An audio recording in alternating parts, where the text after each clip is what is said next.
ಇಲ್ಲಿ ನೋಡ್ರಿ ಅಣ್ಣ ಹೆಂಗ್ ಮಾಡತ್ತನಂತ. ಹಲೋ ಗಾಯ್ಸ್, ಎಲ್ಲರಿಗೂ ನಮಸ್ಕಾರ. ಇವತ್ ನೋಡ್ರಿ ನಮ್ಮ ಊರ್ ಜಾತ್ರೆ ಅದ, ಬರ್ರಿ ತೋರಿಸ್ತೀನಿ ಎಲ್ಲ ಹೆಂಗ್ ಮಾಡ್ತಾರಂತ. ಫಸ್ಟ್ ಜಾತ್ರೆ ಎಂಟ್ರಿ ಅದೇವಿ. ಜಾತ್ರೆ ಬಂದ್ಮೇಲೆ ಇದು ನೋಡಿದ್ರಿ ಯಾವ್ದೋ ಮ್ಯಾರೇಜ್ ಬಂದಂಗ ಅನಿಸ್ತು.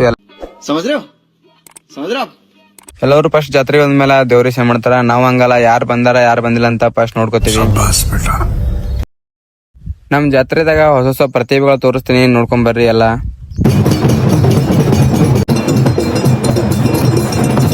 ಈ ತರ ಎಲ್ಲ ನಮ್ಮ ಹಳೆ ಕಡೆ ಅಷ್ಟೇ ಮಾಡ್ತಾರ, ಬೇರೆ ಕಡೆ ಎಲ್ಲೂ ಸಿಟಿಯಲ್ಲಿ ಎಲ್ಲೂ ನೋಡ್ಲಿಕ್ ಸಿಗಲ್ಲ. ಹಳೆ ಕಡೆ ಬಂದ್ರೆ ಅಷ್ಟೇ ನೋಡ್ಲಿಕ್ ಸಿಗ್ತದ ಇಂಥವೆಲ್ಲ ಪ್ರತಿಭೆಗಳು.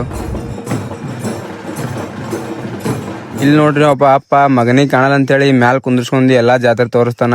ಇಂಥ ಅಪ್ಪ ಸಿಗ್ಬೇಕಾ ಎಲ್ಲರೂ ಪುಣ್ಯ ಮಾಡಿರ್ಬೇಕು.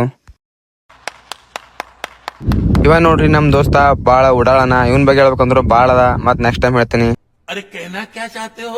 ಎಲ್ಲರೂ ಸೇರಿ ತೀರ ಇಲ್ಲತರ. ನಾನು ಕಾರ್ಯಕ್ರಮ ಹೊಡೆದ್ಮೇಲೆ ಮತ್ತ ಕಾರ್ಯಕ್ರಮ ತೆಳ ಬಿದ್ದಾವಿಲ್ಲ ಅಂತ ಎಲ್ಲರೂ ನೋಡಿದ್ರು. ನಂಗೂ 2 ಸಿಕ್ಕು, ಒಂದ್ ಇರೋಣ ತೊಂಡಿಪ್ಲೆ ತಿಂದನು.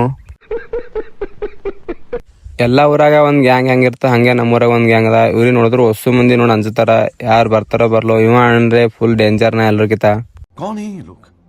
ಜಾತ್ರೆಗ ನಮ್ ಹುಡುಗಿಗೆ ಬಳಿ ತಗೋಬೇಕಂತ ಅನ್ಕೊಂಡ. ಆಮೇಲೆ ಗೊತ್ತಾಯ್ತು ನಂಗೆ ಹುಡುಗಿನೇ ಇಲ್ಲ ಅಂತ ಹೇಳಿ.